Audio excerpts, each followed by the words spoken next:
Governor Beshear will present his budget proposal in less than an hour. And as LEX 18's political reporter Carolina Buchuk tells us, there's a lot to pay for and only so much money to get it done.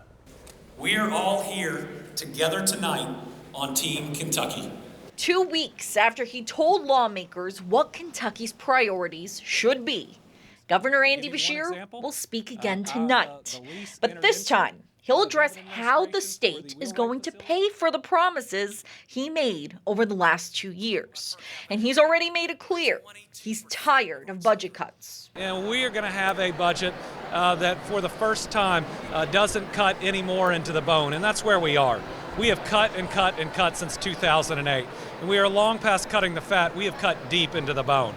And while I don't anticipate that we are going to have to cut any further into that bone, we're going to have to be very selective about where we can add back on. At 7 o'clock tonight, Beshear will finally reveal his specific budget numbers for the next 2 years. Basically, he'll outline how he wants to spend Kentucky's general fund, which is about $11.6 billion. That number sounds like a lot at first, but there are big bills to pay. Beshear says he will continue to fully fund the pension system, pay for expanded Medicare, and continue forward with the state's very expensive high-speed internet project.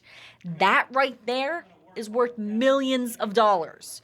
And then there's education, which is something Beshear promised to prioritize first.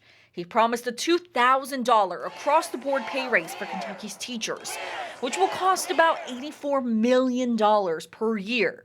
There's also the school safety law that needs to be funded, and that price tag is steep, about $121 million per year to hire the needed school officers and counselors.